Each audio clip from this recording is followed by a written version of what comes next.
ഒരു മാധ്യമം എന്ന നിലയിൽ അന്യരോട് ന്യായബുദ്ധിയായിരിക്കണം. ജനഹിതമനുസരിച്ച് ചിലപ്പോൾ ഒരു പ്രതിപക്ഷമായി ഒരു മാധ്യമത്തിന് പ്രവർത്തിക്കേണ്ടി വരും.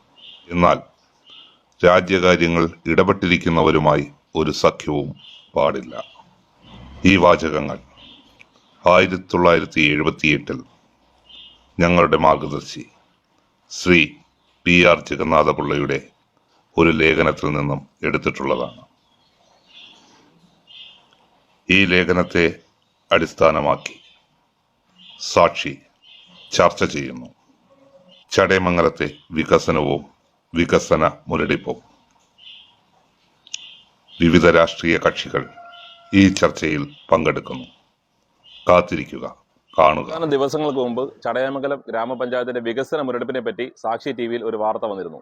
അതിൽ ചടയമംഗലം പഞ്ചായത്തിലെ പ്രതിപക്ഷത്തെ പറ്റിയും ചില വിമർശനങ്ങൾ അതിൽ ഉണ്ടായിരുന്നു. എന്നാൽ ആ വിമർശനങ്ങളെ പൂർണ്ണമായി ഞങ്ങൾ തള്ളിക്കളയുകയാണ്. എന്തുകൊണ്ടെന്നാൽ നമ്മുടെ ചടയമംഗലം പഞ്ചായത്തിന്റെ വികസന വിഷയങ്ങളുമായിട്ട് ബന്ധപ്പെട്ട് പ്രതിപക്ഷം അതിന്റെ ചുമതല നിറവേറ്റുന്നുണ്ടോ ഇല്ലയോ എന്നുള്ളൊരു ചർച്ച ഇപ്പോൾ നടക്കുന്നതായിട്ട് നമ്മൾ അറിയുന്നുണ്ട്.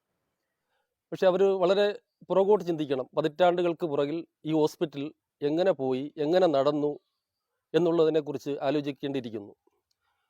പതിറ്റാണ്ടുകൾക്ക് മുമ്പ് തന്നെ വളരെയധികം രോഗികളെ കിടത്തിൽ ചികിത്സിച്ച ഒരു ഹോസ്പിറ്റലാണ്. പ്രസവമടക്കം പോസ്റ്റ്മോർട്ടം അടക്കം എല്ലാ തരത്തിലുള്ള ചികിത്സയും നടന്ന ഒരു ഹോസ്പിറ്റലിൻ്റെ അവസ്ഥ ഇന്ന് വളരെ മോശമാണ്. അത്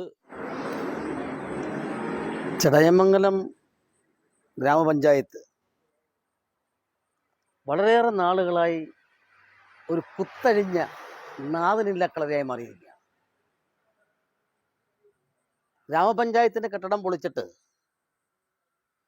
പുതിയ കെട്ടിടമെന്ന ഒരു ഡിസൈൻ അതിൻ്റെ ഫണ്ട് അനുവദിക്കുന്നു എന്നൊക്കെ പറഞ്ഞ് പടം ജനങ്ങളുടെ മുന്നിൽ കാട്ടിക്കൊണ്ടാണ് കഴിഞ്ഞ പ്രാവശ്യം നിയമസഭയിലേക്ക് പഞ്ചായത്തിലേക്ക് വോട്ടും വെച്ചത്. ഞാൻ സനൽ BDJS എന്ന് പറയുന്ന രാഷ്ട്രീയ പാർട്ടിയുടെ ചടയമംഗലം നിയോജക മണ്ഡലം പ്രസിഡൻ്റാണ്. കഴിഞ്ഞ പഞ്ചായത്ത് തിരഞ്ഞെടുപ്പിൽ ഇളവക്കോട് ഡിവിഷനിൽ മത്സരിച്ച കാൻഡിഡേറ്റായിരുന്നു. നമ്മുടെ ചടയമംഗലം ഗ്രാമപഞ്ചായത്തിൻ്റെ വികസന പ്രവർത്തനങ്ങൾ കുറിച്ചാണ് പറയുന്നത്.